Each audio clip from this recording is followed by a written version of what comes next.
নওগাঁর সাপাহার সীমান্ত দিয়ে ফের বিএসএফের পুশিং চেষ্টা প্রতিহত করেছে বিজিবি, বাড়ানো হয়েছে নজরদারি।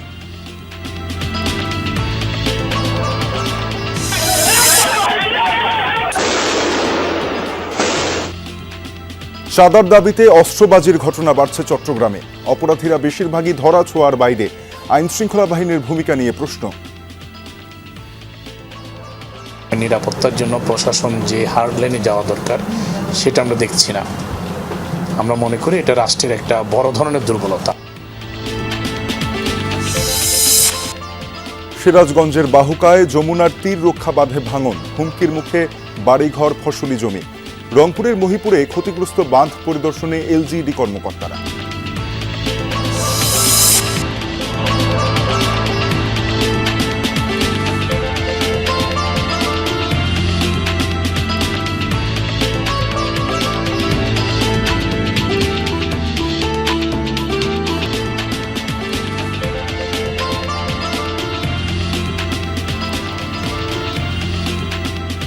শিরোনামগুলো দেখছিলেন আমন্ত্রণ সংবাদ সারা দেশে। আপনাদের সাথে আছে আমি তানজিম শাফি।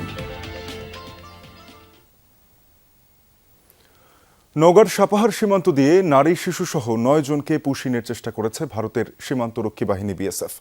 তবে এই তৎপরতা রুখে দিয়েছে বিজিবি। ভোর 4টার দিকে উপজেলার আদাতলা সীমান্ত এলাকায় ঘটে এ ঘটনা। সকাল থেকে দুদেশের সীমান্তের শূন্য রেখায় অবস্থান করছে তারা।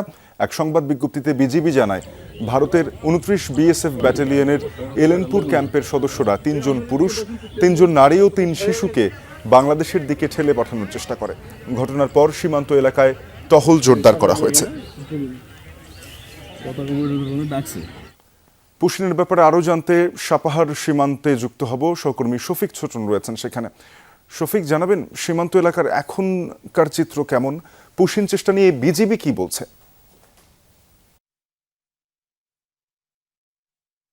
শাফিন, বিজিবির পক্ষ থেকে বলা হচ্ছে যে 9 জনকে গত রাতে বিএসএফ বাংলাদেশ অভ্যন্তরে ঠেলে দেওয়ার চেষ্টা করেছিল, সেটি রুখে দিয়েছে বিজিবি। এবং এই মুহূর্তে আসলে সীমান্তের এই অংশে ব্যাপক নিরাপত্তা জোরদার করা হয়েছে, টহল জোরদার করা হয়েছে এবং বিজিবি অবস্থান নিয়ে তারা পর্যবেক্ষণ করছেন যে 9 জনকে বিএসএফ বাংলাদেশ অভ্যন্তরে ঠেলে দিয়েছে। সেই 9 জন এখন পর্যন্ত নো ব্যান্স ল্যান্ড অর্থাৎ ভারতীয় যে কাঁটাতারের বেড়া, সেই কাঁটাতারের বেড়ার সংলগ্ন এলাকায় রয়েছে। এই মুহূর্তে আমি যদি ক্যামেরার মাধ্যমে দেখাই তাহলে হচ্ছে যে এই 9 জন একেবারে তপ্ত রোদের মধ্যে খোলা আকাশের নিচে বসে আছে। বিএসএফ সদস্যরা কিন্তু তার পাশেই অবস্থান নিয়ে আছে এবং বিজিবির সদস্যরা একেবারে এই পার বাংলাদেশ অভ্যন্তরে কড়া নজরদারিতে তারা অবস্থান নিয়ে আছে। সব মিলিয়ে আসলে বেশ উত্তেজনাকর পরিস্থিতি রয়েছে এই মুহূর্তে। স্থানীয় লোকজন এসেছেন, তারাও বিজিবির সঙ্গে কাঁধে কাঁধ মিলিয়ে এই যে দায়িত্ব পালনের বিষয়টি সেটি কিন্তু তারা শুরু করেছেন এবং কোনোভাবেই এই 9 জনকে বাংলাদেশ অভ্যন্তরে আসতে দেওয়া হবে না সে বিষয়ে স্পষ্ট জবাব জানিয়ে দেওয়া হয়েছে। যদিও বিজিবির পক্ষ থেকে বিএসএফ এর সঙ্গে এখন পর্যন্ত যোগাযোগ হয়েছে কিনা কিংবা কোনো পতাকা বৈঠক আহ্বান করা হবে কিনা সেটি আমাদেরকে নিশ্চিত করেনি। তবে বিজিবির ঊর্ধ্বতন কর্মকর্তারা কিছুক্ষণের মধ্যে এই স্থানটিতে আসবেন এমনটি আমরা জানতে পেরেছি। 9 জনকে বিএসএফ ঠেলে দেওয়ার চেষ্টা করেছে তারা কিন্তু এই মুহূর্তেই একেবারে শূন্য রেখায় আছে, অর্থাৎ ভারতীয় সীমান্তরক্ষী বাহিনীর খুব কাছাকাছি জায়গায় তারা অবস্থান করছে। বাংলাদেশ অভ্যন্তরে তারা আসতে পারেনি এবং নোম্যান্স ল্যান্ডের যে বাংলাদেশ অভ্যন্তরে যে নোম্যান্স ল্যান্ড রয়েছে সেখানেও তারা আসতে পারেনি। তারা ভারতীয় নোম্যান্স ল্যান্ডের অবস্থানেই কিন্তু এখন পর্যন্ত আছে। সব মিলিয়ে বলা চলে যে এই এলাকায় যেহেতু পুশিংয়ের ঘটনা এর আগেও বেশ কিছুদিন আগে ঘটেছে, তারপর থেকেই বিজিবি বেশ কড়া নজরদারিতে রেখেছিল সীমান্ত, যার কারণেই আজকে যে 9 জনকে এই পাতারি সীমান্ত এলাকা দিয়ে পুশিংয়ের চেষ্টা করেছে বিএসএফ সেটি কিন্তু রুখে দিয়েছে। সবশেষ আসলে কি হয় এবং এই 9 জনকে বিএসএফ কখন ফেরত নিয়ে যাবে সেই বিষয়টি কিন্তু এখনো স্পষ্ট করে জানা যাচ্ছে না। তবে বাংলাদেশ অভ্যন্তরে তাদেরকে ঢুকতে দেওয়া হবে না, এটি স্পষ্ট জানিয়ে দেওয়া হয়েছে। শফিক, একেবারে দেখছিলাম আপনার মাধ্যমে ভারতের শূন্য রেখায় সেই 9 জনের অবস্থান এবং বিজিবির পরবর্তী পদক্ষেপ নিশ্চয়ই আপনার মাধ্যমে আবারও দর্শকদের জানিয়ে দেওয়া হবে। চাঁদার দাবিতে অস্ত্রবাজির ঘটনা বাড়ছে চট্টগ্রামে। বেপরোয়া সন্ত্রাসীরা প্রকাশ্যে গুলি করতেও দ্বিধা করছেন না। টানা বেশ কয়েকটা ঘটনার পর বেড়েছে আতঙ্ক উৎকণ্ঠা। অস্ত্রধারীদের বেশিরভাগই অধরা। পরিস্থিতি অবনতির জন্য আইন শৃঙ্খলা রক্ষাকারী বাহিনীর দুর্বলতাকে দুষছেন অপরাধ বিশ্লেষকরা।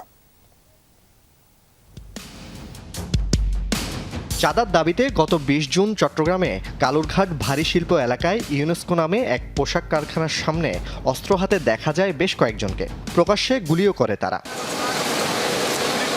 এরপর থেকে শিল্পাঞ্চলটিতে বিরাজ করছে চাপা আতঙ্ক ও উৎকণ্ঠা।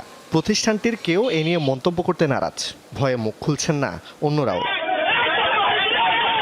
একদিন পর গত ২১ জুন বাকুলিয়ায় শাকিল নামে একজনের কাছে ৫০,০০০ টাকা চাঁদা না পেয়ে দেশীয় অস্ত্র নিয়ে তার বাসায় হামলা চালায় দুর্বৃত্তরা। স্থানীয়রা ধাওয়া দিলে পালিয়ে যায়। ঘটনাস্থল থেকে রামদা, রড ও ছুরি উদ্ধার করে পুলিশ। এর আগে চলতি বছরের ২৮ ফেব্রুয়ারি চন্দনপুর এলাকায় স্মার্ট গ্রুপের চেয়ারম্যান মোস্তাফিজুর রহমানের বাসার লক্ষ্য করে গুলি করে সন্ত্রাসীরা। কোটি টাকা চাঁদা না পেয়ে বিদেশে পলাতক শীর্ষ সন্ত্রাসী সাজ্জাদ আলী খানের সহযোগীরা এ ঘটনা ঘটায় বলে অভিযোগ আক্রান্তদের। চাঁদার দাবিতে একের পর এক প্রকাশ্য অস্ত্রবাজি ও সন্ত্রাসী কর্মকাণ্ডে প্রশ্ন উঠেছে সাধারণ মানুষের নিরাপত্তা এবং আইনশৃঙ্খলা পরিস্থিতি নিয়ে। এগুলোর বিরুদ্ধে কঠোর আইনগত ব্যবস্থা নেওয়া হোক, যাতে কঠোরভাবে শাস্তি হয়, আইনসঙ্গতভাবে এবং সাধারণ মানুষের স্বস্তি থাকে। গ্রেপ্তার করবে, আদালত জামিন দিবে, ওরা জামিনে বেরিয়ে আসবে, আবার অপরাধ করবে। এভাবে সাধারণ মানুষ এগুলো চায় না, সাধারণ মানুষ শান্তি চায়। আমরা যদি এই নিরাপত্তাটা না পাই তার আমরা বাংলাদেশে থাকি লাভ। আশা করব ল অ্যান্ড অর্ডার উন্নতি হবে এবং এটা কমনে কিন্তু ডে বাই ডে ডিক্রিজিং হচ্ছে। এটা উন্নতির কোনো লক্ষণ দেখতেছি না আমরা। পরিস্থিতি অবনতির জন্য প্রশাসনের ব্যর্থতাকে দুষছেন অপরাধ বিশ্লেষকরা। তারা এত বেপরোয়া কেন? অস্ত্র উঁচিয়ে যেভাবে তারা ওপেন ফায়ার করতেছে, প্রদর্শন করতেছে, নিরাপত্তার জন্য প্রশাসন যে হার্ড লাইনে যাওয়া দরকার সেটা আমরা দেখছি না। আমরা মনে করি এটা রাষ্ট্রের একটা বড় ধরনের দুর্বলতা। প্রতিটি ঘটনা তদন্তের পাশাপাশি জড়িতদের ধরতে পুলিশের একাধিক টিম সক্রিয় বলে দাবি সিএমপি কমিশনারের। চাঁদাবাজ বা সন্ত্রাসী যেই হোক না, তার কোনো দল নাই, কিন্তু সে হলো সমাজের জন্য ক্ষতিকর এলিমেন্ট। পুলিশের পোশাকই, সাদা পোশাকই, ডিবি এবং আমাদের কাউন্টার টেরোরিজম সবই আমাদের এনগেজ করা আছে। আমরা এদেরকে খুঁজে বেড়াচ্ছি, যখনই পাবো আমরা তাদেরকে কঠোর আইনগত ব্যবস্থা গ্রহণ করা হবে। এ ব্যাপারে কোনো ছাড় নাই। জুবাইদ ইবনে শাহাদাত, যমুনা নিউজ, চট্টগ্রাম। বৃষ্টি ও উজানের ঢলে লালমনিরহাটে তিস্তার পানি বেড়ে তলিয়ে যাওয়া নদী তীরবর্তী নিম্নাঞ্চল থেকে পানি নেমে গেছে। সকাল থেকে তিস্তা ব্যারেজের ডালিয়া পয়েন্টে নদীর পানি বিপদসীমার অনেকটাই নিচ দিয়ে প্রবাহিত হচ্ছে। গতকাল বিকেলে পানি কিছুটা বাড়ে, এতে ব্যারেজের ভাটিতে থাকা জেলার নদী তীরবর্তী নিম্নাঞ্চলে পানি প্রবেশ করে। ডুবে যায় বাদাম, ভুট্টা, মিষ্টি আলু সহ বিভিন্ন ফসলের ক্ষেত। পরে রাত থেকেই কমতে শুরু করে পানি। তবে পানি উন্নয়ন বোর্ড থেকে বলা হয়েছে বন্যার সংখ্যা এখনো কাটেনি। এ নিয়ে দুশ্চিন্তায় নদী পাড়ের মানুষ। আগামী ৪৮ ঘন্টায় ভারী বৃষ্টিপাতের কারণে নদীর পানি বেড়ে স্বল্পমেয়াদী বন্যা হতে পারে বলে জানিয়েছে বন্যা পূর্বাভাস ও সতর্কীকরণ কেন্দ্র। পানির চাপ নিয়ন্ত্রণে ব্যারেজের ৪৪টি জলকপাট খুলে রাখা হয়েছে। গত ২ দিন ধরে আমাদের লালমনিরহাট জেলায় এবং উজানে ভারী বৃষ্টিপাতের কারণে আমাদের তিস্তা নদীর পানি এবং ধলা নদীর পানির লেভেল ওঠানামা করতেছে। আগামী ৭২ ঘন্টায় দেশে এবং উজানে ভারী বৃষ্টিপাতের কারণে তিস্তা নদীর পানি বিপদসীমার কাছাকাছি বা উপর দিয়ে প্রবাহিত হতে পারে। এর ফলে নিম্নাঞ্চলে কিছু বন্যা সৃষ্টি হতে পারে। রংপুরের গঙ্গাচড়ায় মহিপুর তিস্তা সড়ক সেতু বাঁধের ভাঙন কবলিত এলাকা পরিদর্শন করেছেন এলজিইডি ঊর্ধ্বতন কর্মকর্তারা। সেখানে আছেন সহকর্মী সরকার মাঝারুল মান্নান। মাঝার, জানাবেন ভাঙন কবলিত এলাকা পরিদর্শন করে এলজিইডি কর্মকর্তারা কি বলছেন? যে তথ্যটি দিতে চাই শাফিন, সেটি হচ্ছে যে এলজিইডি এবং পানি উন্নয়ন বোর্ডের যে ঊর্ধ্বতন কর্মকর্তারা আছেন তারা এখন অবধি সেই তিস্তা যে মহিপুর তিস্তা সড়ক সেতুটি আছে সেই সড়ক সেতুটি তারা যে রক্ষা বাঁধটি আছে সেই বাঁধটি এবং বাঁধটির আশেপাশের অংশ কিন্তু তারা ঘুরে দেখছেন। আমরা তাদের সাথে আছি, আমরা একটুখানি তাদের সাথেই কথা বলে জেনে নিতে চাই যে আসলে কি দাঁড়ালো তাদের সেই বিষয়টি। আপনি জানেন যে এই যে পানি উন্নয়ন, এই পানি বৃদ্ধির সাথে সাথেই কিন্তু শুরু হয়েছে। এরই মধ্যে সেই রক্ষা বাঁধটির অন্তত ১৫০ মিটার এলাকা এরই মধ্যে ধসে গেছে। এর আগে পানি উন্নয়ন বোর্ড সাথে এখানে সমন্বয় করবার কথা একটি আসছে, হয়তো সেটি সমন্বয় হলে, যেহেতু এটা এলজিইডি করেছিল এই সেতুটি, সে কারণে কোন পক্ষ আসলে কাজটি করবে সে নিয়ে এক ধরনের ধোঁয়াশা তৈরি হয়। আজকে আমরা যেটা জানতে পেরেছি যে এখানে এটি সমন্বয় হবে। আমি একটু ঢাকা থেকে এসেছেন, যিনি দেখলেন, পরিদর্শন করলেন, একটু আপনার কাছে জানতে চাই কি পেলেন, কি উদ্যোগ নিলেন? আমরা আসলে সার্বিকভাবে এখানে পর্যবেক্ষণ করলাম যে নদীটা কিভাবে বয়ে যাচ্ছে এবং আমাদের বেড়িবাঁধ যে বাঁধটা তৈরি করেছিলাম আমরা ব্রিজের সাথে সংশ্লিষ্ট সেটা কিভাবে নির্মাণ করা হয়েছে এবং সার্বিকভাবে পরিস্থিতি বিবেচনা করে আমরা কিছু আন্ডারস্ট্যান্ডিং আমাদের মধ্যে এসেছে। তবে আমাদের এর সাথে আমাদের কিছু এক্সপার্ট অপিনিয়ন লাগবে, যেটা বাংলাদেশের প্রকৌশল বিশ্ববিদ্যালয়ের কিছু এক্সপার্ট এখানে আমরা নিয়ে আসবো নেক্সট উইকে। ওটা আসবেন, ওনাদের সাথে আমরা আবার যৌথ একটা ভিজিট করে একটা সমন্বিতভাবে একটা পর্যবেক্ষণ প্রতিবেদন নিয়ে অপিনিয়ন নিয়ে তারপরে আমরা একটা ইনভেস্টমেন্টে যাব আর কি। অর্থাৎ এলজিইডির ঊর্ধ্বতন কর্মকর্তা তিনি যেটি বলছেন সমন্বিত উদ্যোগ, আমরা এখানে পানি উন্নয়ন বোর্ডের কর্মকর্তারাও আছেন, ঊর্ধ্বতন কর্মকর্তা। আমি একটু আপনার কাছে জানতে চাই, আপনারা একটু দেখলেন, কি পেলেন, কি উদ্যোগ নিলেন, যদি একটু ছোট করে বলেন। জি, মোটামুটি সরেজমিনের সবটুকু দেখেছি। আর আমার পরিচয়টা দিয়ে নিই, আমি পানি উন্নয়ন বোর্ডের তত্ত্বাবধায়ক প্রকৌশলী, আমি ডিজাইনে আছি, মেইনলি আমি ডিজাইন নিয়ে কাজ করি। আপনারা কি দেখলেন এবং কি উদ্যোগ? হ্যাঁ জি, এখন দেখলাম যে আসলে এখন আমাদের প্রোটেকশনটা দিতে হবে নদীর মরফোলজির সাথে মিলিয়ে। হ্যাঁ, অর্থাৎ দুই পক্ষই যেটি বলছেন যে এখানে প্রোটেকশনটা দিতে হবে, এই স্থানীয় মানুষের দাবি, এটি যদি খুব দ্রুত না করা যায় তাহলে তিস্তার সড়ক রক্ষা যে বাঁধ রয়েছে, তিস্তার সড়ক সেতু রক্ষা বাঁধ, সেটি আসলে আর ওই এলাকার সুরক্ষা দিতে কাজ করবে না। সরকার মাঝারুল মান্নান যুক্ত হয়েছিলেন আমাদের সাথে। টানা বৃষ্টি ও উজানের ঢলে পানিতে সিরাজগঞ্জের যমুনা নদীতে দেখা দিয়েছে তীব্র ভাঙন। এতে বিলীন হয়ে গেছে সদর উপজেলার বাহুকা এলাকায় নদীর তীর রক্ষা বাঁধের অন্তত 30 মিটার এলাকা। আতঙ্কে অনেকটা নির্ঘুম রাত কাটছে এই অঞ্চলের বসবাসকারীদের। ভাঙন রোধে কার্যকরী পদক্ষেপ নেওয়া হয়েছে বলে জানিয়েছে পানি উন্নয়ন বোর্ড। চিন্তা যে ভেঙে গেলে আমরা যা থাকবো কোথায়, আমাদের তো থাকার কোনো জায়গা নেই। নদীর সাথে বোঝাপড়া এই অঞ্চলের মানুষের আজন্ম অভিজ্ঞতা। প্রতি বছর আগ্রাসী যমুনা কারো না কারো কেড়ে নেয় সর্বস্ব। এবার বর্ষার আগেই ভয়াল রূপে উত্তরের এই প্রবাহ। উজানের ঢল আর টানা বৃষ্টিতে বেড়েছে নদ নদীর পানি, সাথে পাল্লা দিয়ে বাড়ছে ভাঙন। এতে সবচেয়ে বেশি ক্ষতিগ্রস্ত সিরাজগঞ্জের সদর ও চৌহালি উপজেলার চরাঞ্চলের মানুষ। রবিবার সদর উপজেলার বাহুকা এলাকায় হঠাৎ করে দেখা দেয় ভাঙন। মুহূর্তেই নদীর তীররক্ষা বাঁধের প্রায় 30 মিটার অংশ বিলীন হয়ে যায়। হুমকির মুখে বিস্তীর্ণ এলাকার ফসলি জমি আর স্থাপনা। এর মধ্যে তিল আছে, পাট আছে, আর ওই সাইডে চাইনিজের জমি আছে, এগুলো সব চলে যাবে। এগুলো তো আমাদের জন্য ক্ষতি। বাংছে মেলা ছিল, জুনতলা ছিল, খাসপাড়া, কাজিরপাড়া, বাউকা, সুপগাছা, এগুলা বহুত ভেঙে গেছে। এখন অবদার ডালে অবদার উপরে আঙ্গুর গ্রাম তো পুরাই ভেঙে গেছে, জমাও মানে নাই বলতেই চলে। হঠাৎ করে এই ভাঙন শুরু হয়েছে এবং দ্রুত পানি উন্নয়ন বোর্ডের মাধ্যমে দ্রুত কার্যক্রম শুরু হচ্ছে।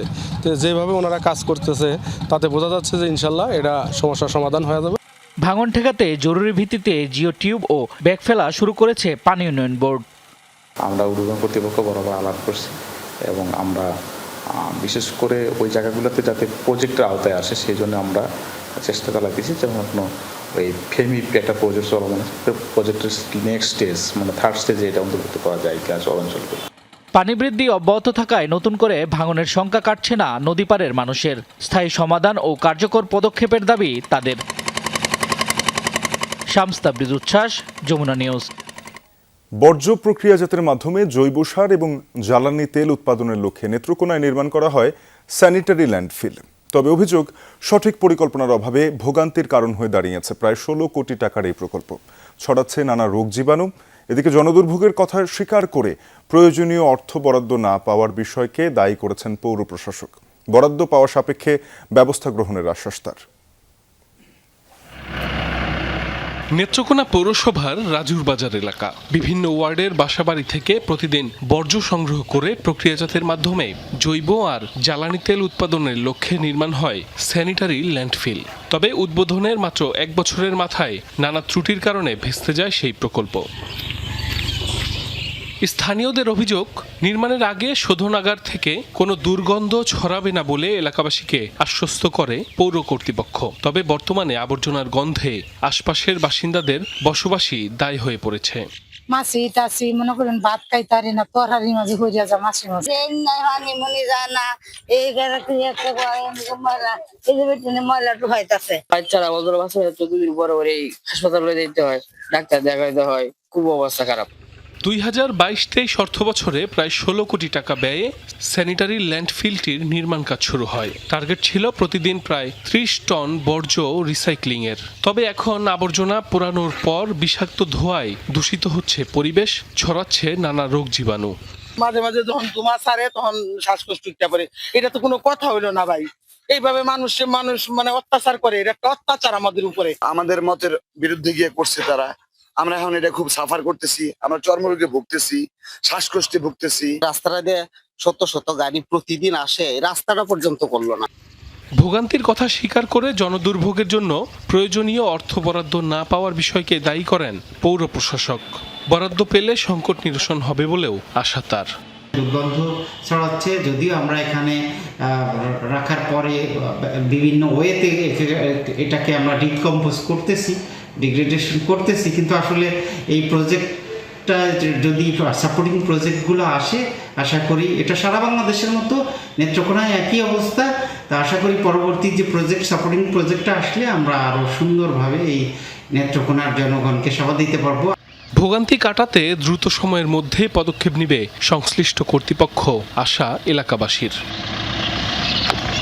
সাইফ আহমেদ, যমুনা নিউজ। আর একদিন পরই পবিত্র আশুরা। রাজধানীর বাইরে আশুরার অন্যতম বড় আয়োজন থাকে মানিকগঞ্জের গড়পাড়া ইমামবাড়িতে। কারবালার শোক ও ত্যাগের স্মরণে হাজারো মানুষের পদচারণায় মুখর হয়ে উঠবে ইমামবাড়ি। তবে সেই আয়োজনের জন্য চলছে নিঃশব্দ প্রস্তুতি। শত বছরের ঐতিহ্যকে ধারণ করে আবারও প্রস্তুত হচ্ছে প্রাচীন ইমামবাড়া।